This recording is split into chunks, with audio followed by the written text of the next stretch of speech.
हरे कृष्णा। जिस संसार में रह रहे हैं उसे भौतिक संसार कहते हैं, जो कि नाशवान है और अनेक कष्टों से भरा हुआ है। अगर कोई यह सोचे कि इस नश्वर भौतिक संसार में रहकर मैं सुखी हो जाऊंगा तो वह उसका सबसे बड़ा भ्रम है, क्योंकि भगवत गीता में भगवान श्री कृष्ण स्वयं कहते हैं कि यह संसार दुखालम और स्वास्थम है, और जहाँ इतने कष्टों से भरा हुआ संसार हो वहाँ कुछ समय की क्षणिक सुख तो आपको मिल ही सकता है, लेकिन हमेशा के लिए आप सुखी कभी नहीं रह सकते। तो फिर यह प्रश्न उठता है कि आखिर शाश्वत सुख कहाँ मिलेगा, हमें तो वही चाहिए। तो उत्तर है परम भगवान श्री कृष्ण की भक्तिमय सेवा में, उनके नित्य धाम में। और वहां तक हम कैसे पहुंच पाएंगे? तो हम जब इस भौतिक संसार की आसक्ति और मोह से ऊपर उठ पाएंगे और भगवान श्री कृष्ण के चरणों में आसक्त रहेंगे तब। लेकिन यह तो बड़ा ही कठिन कार्य है, कैसे करें? तो सरल उपाय एक ही है, सदैव भगवान की पवित्र हरि नाम का जप करना चाहिए, हरे कृष्ण महामंत्र का। और दूसरा है एकादशी व्रत का पालन करना। तो आइए ज्येष्ठ मास कृष्ण पक्ष में पड़ने वाली अपरा एकादशी व्रत की सुंदर कथा का श्रवण करते हैं। महाराज युधिष्ठिर ने भगवान श्री कृष्ण से हाथ जोड़कर कहा, हे मधुसूदन, अब आप कृपा कर मुझे ज्येष्ठ मास की एकादशी का नाम और महात्म्य सुनाइए, क्योंकि मेरी उसको सुनने की महान इच्छा है। पांडु नंदन के ऐसे वचन सुन भगवान श्री कृष्ण ने कहा, ज्येष्ठ मास की कृष्ण पक्ष की एकादशी का नाम अपरा है, क्योंकि यह अपार पापों को नष्ट करने वाली है। इस एकादशी का व्रत करने वालों को ब्रह्म हत्या, भ्रूण हत्या, गोत्र हत्या, मित्र हत्या, पर निंदा, पर स्त्री रमण का पाप तथा और भी अनेकों प्रकार के पाप नष्ट हो जाते हैं। झूठी गवाही देने का पाप, झूठा चिकित्सक बन रोगियों को मारने का पाप तथा और भी अनेकों प्रकार के पाप अपरा एकादशी का व्रत करने से निसंदेह ही नष्ट हो जाते हैं। कार्तिक मास में पुष्कर में स्नान करने का जो पुण्य फल होता है, एवं माघ मास में प्रयाग जी में त्रिवेणी स्नान एवं बेड़ी माधव के दर्शन करने का जो पुण्य फल होता है, तथा फाल्गुन मास में शिवरात्रि व्रत करने एवं काशी जी में भगवान विश्वनाथ जी के दर्शन का जो पुण्य फल होता है, वह सब पुण्य फल एकमात्र अपरा एकादशी का व्रत करने से होता है।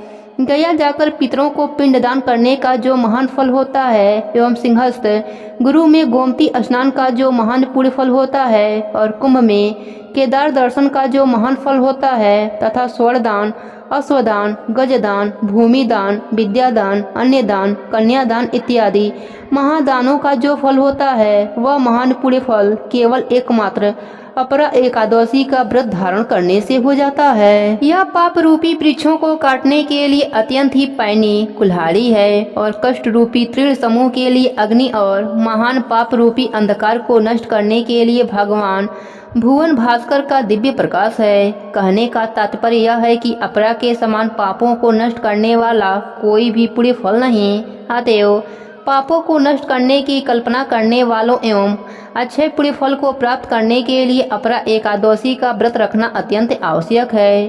अपरा की अवहेलना करने वाले प्राणियों को कहीं भी त्राण नहीं मिलता, उनका जीवन एकदम निरर्थक रहता है। इसके विपरीत अपरा एकादशी का व्रत नियम पूर्वक धारण कर भगवान विष्णु की पूजा करने से सांसारिक सुखों की प्राप्ति के बाद अंतकाल में परलोक की भी प्राप्ति होती है। हे राजन, आप तो स्वयं सर्वव्यापक, अंतर्यामी, जन मन रंजन, दुख भीमंजन आदि पुरुष हैं। आपको क्या, यह व्रत तो मैंने आपको लोपकार के लिए सुनाया है। अपरा एकादशी की प्राचीन कथा के अनुसार प्राचीन काल में महीध्वज नामक धर्मात्मा राज्य करता था। विधि की विडंबना देखिए कि उसी का छोटा भाई वज्रध्वज बड़ा ही क्रूर, अधर्मी तथा अन्यायी था। वह अपने बड़े भाई को अपना बैरी समझता था। उसने एक दिन अवसर पाकर अपने बड़े भाई राजा महीध्वज की हत्या कर दी और उसके मृत शरीर को जंगल के पीपल के वृक्ष के नीचे गाड़ दिया। राजा की आत्मा पीपल पर वास करने लगी और आने जाने वालों को सताने लगी। अकस्मात एक दिन धौम्य ऋषि उधर से निकले। उन्होंने तपोबल से प्रेत के उत्पात का कारण तथा उसके जीवन वृतांत को समझ लिया। ऋषि महोदय ने प्रसन्न होकर प्रेत को पीपल के वृक्ष से उतारकर परलोक विद्या का उपदेश दिया। अंत में ऋषि ने प्रेत योनि से मुक्ति पाने के लिए अचला एकादशी व्रत करने को कहा। अचला एकादशी व्रत करने से राजा दिव्य शरीर धारण कर स्वर्गलोक को चला गया। इस कथा को पढ़ने एवं सुनने से ही लोग पापों से मुक्ति पाकर विष्णु लोक में निवास करते हैं। कृष्ण भगवान ने युधिष्ठिर महाराज जी से कहा, हे धर्मराज, इस व्रत के पालन से अर्जित पुण्य से छठवें भाग की तुलना भी किसी तीर्थ, स्नान या दान से नहीं हो सकती। जो व्यक्ति इस कथा का श्रवण करता है उसे 1000 गौओं को दान देने का पुण्य फल प्राप्त हो जाता है। परम पुराण क्रियाखंड सार योग में व्यासदेव और जर्मनी ऋषि का संवाद आता है, जिसमें व्यासदेव कहते हैं, श्रेष्ठ मनुष्यों को चाहिए कि वे आत्म कल्याण के लिए एकादशी व्रत के आने पर कभी भी अन्न न खाएं। संसार के सभी पाप एकादशी के दिन भगवान नारायण की आज्ञा से अन्न के भीतर निवास करते हैं, तो इसलिए एकादशी के दिन किसी भी प्रकार का अन्न का सेवन नहीं करना चाहिए। अन्न यानी दाल, चावल, गेहूँ, बाजरा या फिर इनमें से किसी भी चीज से बना हुआ कोई भी खाद्य पदार्थ।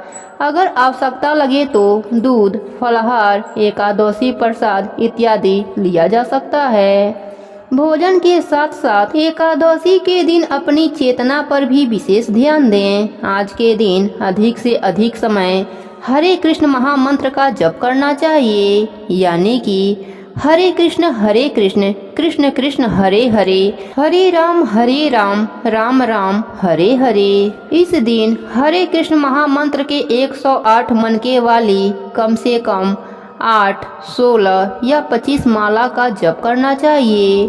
भगवत गीता जैसे किसी भी ग्रंथों को पढ़ना चाहिए। आज के दिन किसी भी व्यक्ति की निंदा नहीं करनी चाहिए, झूठ नहीं बोलना चाहिए, बिना काम की बातों और कार्यों में समय नहीं गंवाना चाहिए। मोबाइल का उपयोग उतना ही करें जितना आवश्यक हो। अगर शरीर से स्वस्थ हैं तो दिन में ना सोएं और जितना संभव हो उतना रात में भी जागरण करें और हरि भजन और कीर्तन करें अथवा सुने।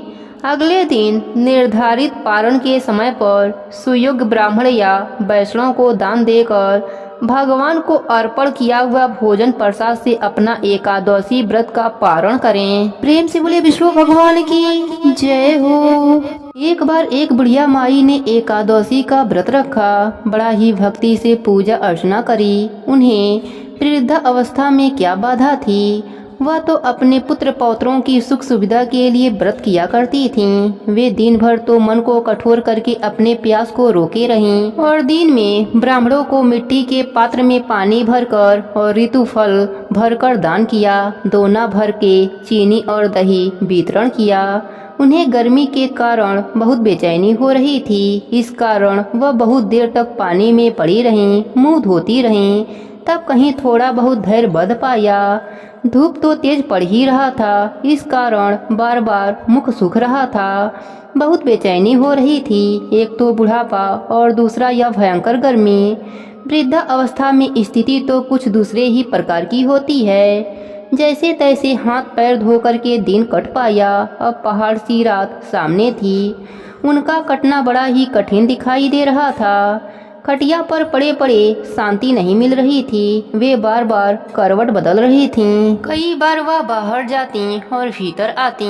उन्हें घर के अंदर शांति नहीं मिल रही थी। वे खटिया पर पड़ी पड़ी एकादशी माता का स्मरण करती रहीं। वे कहती रहीं, हे माता जी, आप मेरी लाज रखिएगा।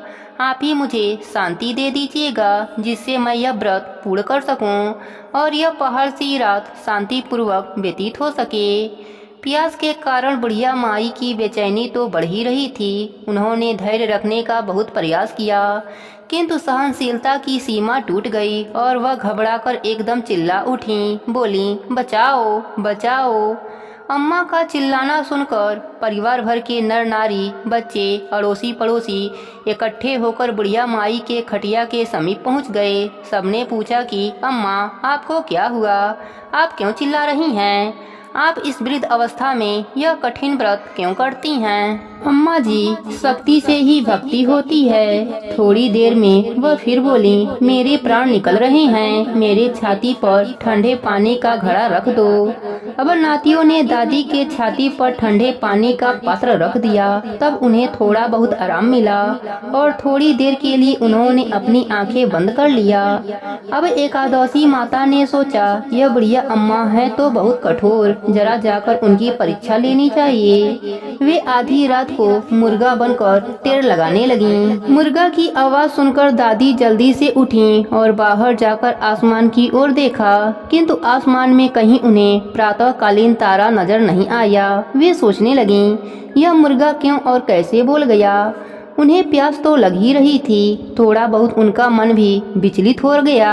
अंत में उन्होंने दृढ़ निश्चय कर लिया कि मैं व्रत को पूर्ण करके ही छोड़ूंगी, चाहे भले ही मेरे प्राण क्यों न निकल जाएं। यह सोचकर फिर खटिया पर शिथिल होकर लेट गईं। थोड़ी देर में एकादशी माता ने उनका फिर से परीक्षा लेनी चाहिए। एक छोटी सी बालिका एक गिलास में शरबत लेकर उनके सिरहाने आकर खड़ी हो गई और जोर से बोली, दादी जी, सवेरा हो गया है, आप हाथ मुंह धोकर शरबत पी लीजिए। पहले तो शरबत का गिलास देखकर उनका मन मचल उठा, किंतु अचानक व्रत का स्मरण हो आया और उन्होंने सोचा कि मैं किसी भी प्रकार से अभी शरबत नहीं पी सकती हूँ, और वे शांति पूर्वक अपने खटिया पर लेट गईं।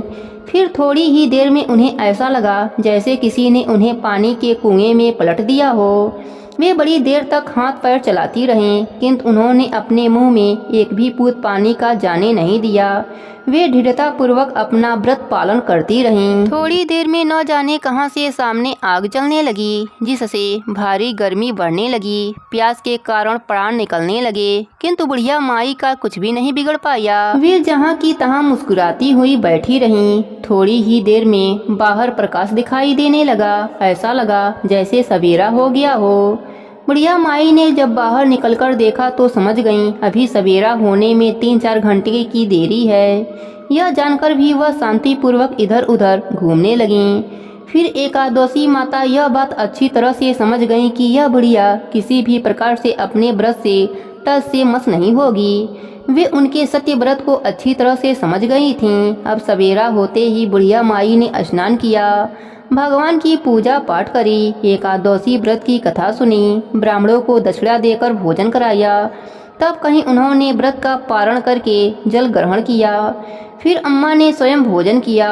उस श्रेष्ठ व्रत के प्रभाव से बुढ़िया अम्मा की आयु में वृद्धि हो गई। उनका घर परिवार हरा भरा हो गया। अब उनको अभाव न रहा। वे हर तरह से सुख साधनों से संपन्न हो गईं। नाती नातिन से उनका घर भर गया और वे उसी दिन से 12 महीनों की एकादशियों का व्रत करने लगीं। 11 व्रत के प्रभाव से बुढ़िया माता इस संसार में हर प्रकार के सुख भोग कर अंत में बैकुंठ धाम को चली गईं। हे एकादशी माता, जैसे आपने बुढ़िया माई पर अपनी कृपा करी, वैसे ही अपने सभी भक्तों पर अपनी कृपा बनाए रखना। प्रेम से बोले एकादशी माता की जय हो, विष्णु भगवान की जय हो। एक समय की बात है, एक नगर में एक सेठ रहता था। वह अपने शादी के बाद नए वस्त्र पहनकर अपने पत्नी को लाने पहली बार ससुराल जा रहा था। रास्ते में उसने एक गाय को तालाब की ओर जाते देखा। वह गाय पानी पीने के लिए तालाब में उतर तो गई, लेकिन कीचड़ होने की वजह से वह तालाब से बाहर नहीं निकल पा रही थी। गाय ने उस आदमी को वहां से गुजरते देखा तो उसने उस आदमी से मदद के लिए कहा, लेकिन सेठ ने कहा कि मैं नया वस्त्र पहना हूँ और मैं अपने ससुराल जा रहा हूँ। अगर मैं तुम्हारी मदद करूँगा तो मेरे कपड़े गंदे हो जाएंगे। गाय माता उदास हो गईं और वह कीचड़ में धंसती जा रही थीं। गाय ने उस सेठ को श्राप दे दिया कि अब से 8 पहर बाद तू गधा बन जाएगा। अब वह सेठ डर गया और गाय माता से अपने भूल के लिए क्षमा मांगने लगा, लेकिन तब तक गाय माता पूरी तरह पानी में डूब चुकी थी। वह सेठ पछताता हुआ उदास मन से अपने ससुराल पहुंचा। जाते ही उसने अपने पत्नी को ले जाने की रट लगा दी। सभी ने उसे बहुत आग्रह किया कि अभी तो तुम आए हो, कम से कम एक रात यहाँ रुक जाओ, लेकिन वह रुकने के लिए तैयार नहीं हुआ। तब उसकी पत्नी ने कहा कि जब सभी लोग इतना कह रहे हैं तो आप एक दिन के लिए क्यों नहीं रुक जाते। तब उसने अपने पत्नी को गाय के श्राप वाली बात बताई। उसकी पत्नी उसी वक्त अपने मायके से विदा लेकर पति के साथ चल पड़ी। 8 पहर बाद वह आदमी गधा बन गया और पूरा दिन घर में पड़ा रहता। कुछ दिनों के बाद घर में खाने पीने के लाले पड़ गए। तब उसने अपने पत्नी से कहा कि मुझे लेकर बाहर मजदूरी करो। तब उसकी पत्नी उसे लेकर बाहर गई और नगर के राजा के यहाँ मजदूरी का काम करने लगी। उसे वहाँ बोझ उठाते देख लोगों ने कहा कि तुम्हारे पास तो गधा है, फिर तुम बोझ क्यों उठा रही हो। परंतु उसने कोई भी उत्तर नहीं दिया और अपना काम करती रही। दूर से यह सब राजा भी देख रहा था। उसने भी उसे यही कहा कि तुम्हारे पास तो गधा है, फिर तुम यह बोझ क्यों उठा रही हो। तब उसने राजा से कहा कि यह गधा नहीं है, यह मेरे पति हैं। उसने गाय के श्राप वाली पूरी बात राजा को बताई। राजा ने अपने नगर में विद्वानों और पंडितों को बुलाकर इसका उपाय पूछा। तब एक विद्वान ने बताया कि जिस किसी ने 101 एगारस का व्रत किया हो वह अपने पुण्य का फल इसे दे दे तो यह अपने असली रूप में आ सकता है। यहाँ हम आपको एगारस का अर्थ स्पष्ट कर देते हैं। 11 एकादशी व्रत रखने पर 1 एगारस पूरा होता है और 22 एकादशी का व्रत रखने पर 2 एगारस पूरा होता है। ऐसे ही जिसने 101 बार 11 एकादशी के व्रत किए हों उसके पुण्य के फल से वह आदमी अपने असली रूप में आ जाएगा। राजा ने अपने पूरे नगर में घोषणा करा दी, लेकिन किसी ने भी पूरे 101 एगारस का व्रत न किए थे। कई दिन बाद उन्हें एक बुढ़िया मिली जिसने 101 एगारस पूरे कर लिए थे। राजा ने उस बुढ़िया को उसका फल देने को कहा, लेकिन वह बुढ़िया 100 एगारस एकादशी का फल देने को तैयार हुई, क्योंकि 1 एगारस का फल वह खुद अपने लिए रखना चाहती थी, जिससे कि उसे मोक्ष की प्राप्ति हो और वैकुंठ धाम में वास मिले। इतना कहकर उसने अपने 100 एगारस का फल उस सेठ को दे दिया। तब वह गधा से मनुष्य रूप में आ गया, लेकिन 1 एगारस कम होने के वजह से गधे की पूंछ उसके शरीर से नहीं गई। एगारस माता की यह महिमा देखकर उन पति पत्नी ने एगारस व्रत करने का निर्णय लिया। पति पत्नी दोनों मिलकर एगारस का व्रत करने लगे। 1 एगारस पूरा होते ही सेठ की पूंछ गायब हो गई और एगारस माता की कृपा से उनका घर अन्य धन से भर गया। हे एगारस माता, जैसे आपने सेठ सेठानी पर अपनी कृपा करी, वैसे ही अपने सभी भक्तों पर अपनी कृपा बनाए रखना। प्रेम से बोले एगारस माता की जय हो, विष्णु भगवान की जय हो।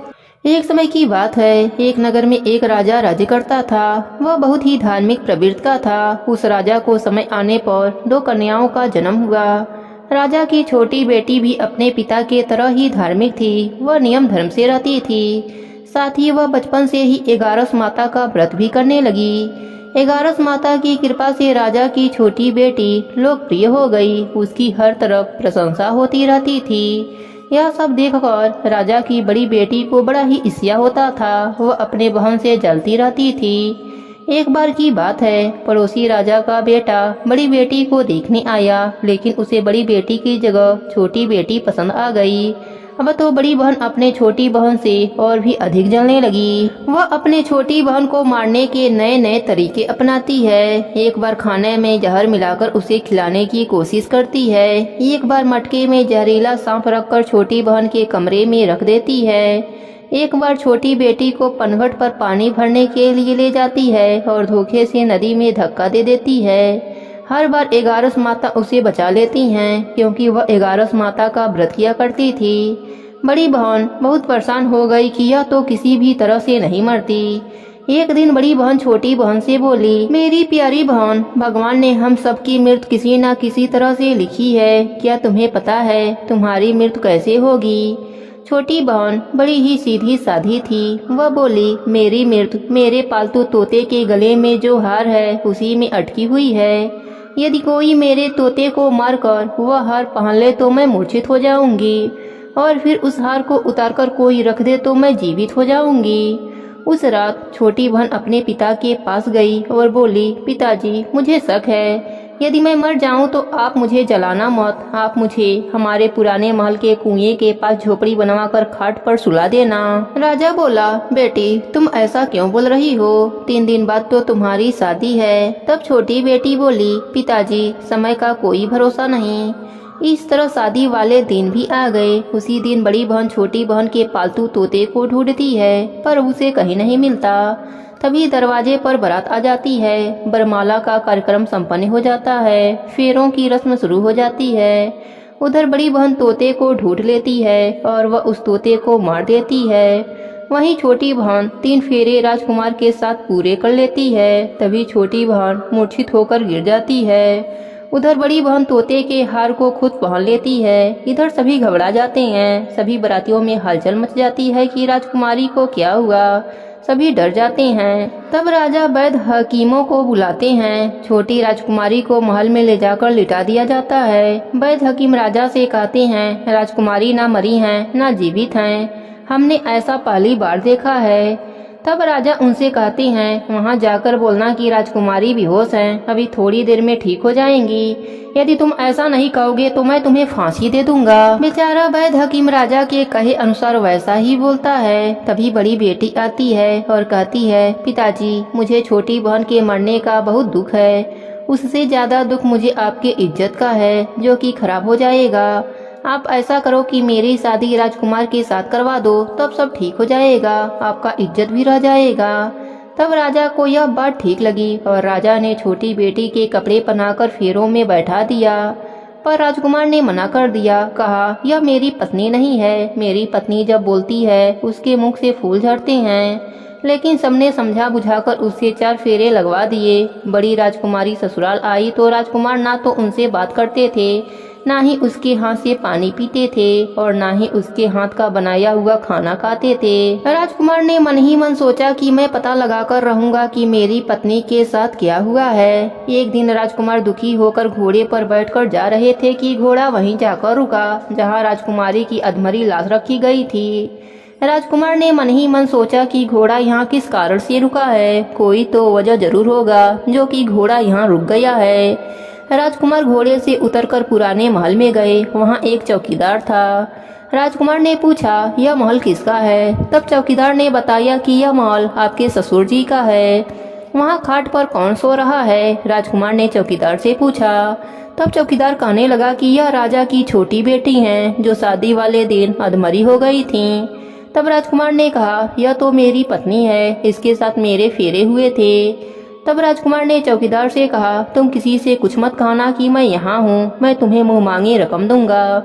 चौकीदार ने हाँ कह दिया और राजकुमार खाट के पास गया और बचे हुए फेरे खाट के साथ ले लिया। राजकुमार उस दिन वहीं पर रहा। छोटी रानी रात को खड़ी हो गई। उसने अपने पास अपने पति को देखा तो वह बहुत रोई। राजकुमार ने पूछा, बड़ी अजीब बात है, तुम शादी वाले दिन मूर्छित क्यों हो गई थी? तुम्हारे पिताजी ने मेरी शादी तुम्हारी बड़ी बहन से करवा दिया, पर मैंने उसे स्वीकार ही नहीं किया है। तुम मुझे पूरी बात बताओ, तुम दिन भर मूर्छित क्यों रहती हो? इस टाइम उठ कैसे गई, इसका भी राज बताओ। तब राजकुमारी ने अपने पति को तोते और हार वाली सारी बात बताई और यह भी बताया कि यह बात मैंने अपने बड़ी बहन को बताया था। एक दिन उसने मुझसे मेरे मृत्यु का उपाय पूछा, तब मैंने उसे पूरी बात बताई थी। मेरी बड़ी बहन मुझसे बहुत ईर्ष्या करती है। उसने कई बार मुझे मारने की कोशिश की, पर 11 माता ने मुझे हर बार बचा लिया। यह सब मेरी बड़ी बहन ने किया है। तोते के गले में जो हार था वह मेरी बड़ी बहन दिन में पहन लेती है और रात को उतार देती है। इसलिए मैं दिन में मूर्छित रहती हूँ और रात को जीवित हो जाती हूँ। यदि वह हार मुझे वापस मिल जाए तो मैं हमेशा के लिए जीवित हो जाऊंगी। इतना सुनकर राजकुमार गुस्से से अपने महल गया और बड़ी बहन के गले से हार निकाल कर लाया और अपने पत्नी को पहना दिया। उसकी पत्नी जीवित हो गई। फिर उसे लेकर महल गया और उसकी बड़ी बहन को महल से निकल जाने के लिए कहने लगा। बड़ी बहन रोने लगी और रोते रोते बोली, हे छोटी बहन, तुम्हें क्यों हर खुशी भगवान दे देते हैं और मुझे क्यों दुख देते हैं, इसका रहस्य बताओ। तब छोटी बेटी बोली, तुम्हारे मन में लालच रहता है इस कारण तुम्हें दुख मिलता है और मैं सबका कल्याण चाहती हूँ। साथ ही 11 का व्रत भी करती हूँ, इसलिए काल भी मेरा कुछ नहीं बिगड़ सकता। यह सब 11 माता की महिमा है, जो मेरे साथ तुमने कई अनहोनी किया पर हुआ नहीं। हर बार 11 माता ने मेरी रक्षा करी। अब बड़ी बहन की आंखें खुल गई। वह बोली, हे बहन, मुझे क्षमा कर दो, मैं कहाँ जाऊंगी? तुम मेरे लिए एक छोटा सा घर दे दो, मैं उसी में रह लूंगी। छोटी बहन को अपने बड़ी बहन पर दया आ गई। वह राजकुमार से कहकर अपने बड़ी बहन के लिए एक महल दिलवा दिया। बड़ी बहन उसी में रहने लगी। अब वह नेम धर्म से अपना दिन बिताती थी, साथ ही 11 का व्रत भी करने लगी। इधर छोटी बहन अपने पति के साथ राज सुख भोगने लगी, साथ ही दोनों जन 11 का व्रत भी करने लगे। 11 माता की कृपा से छोटी रानी को एक सुंदर सा पुत्र उत्पन्न हुआ और महल में रिद्धि सिद्धि का वास हो गया।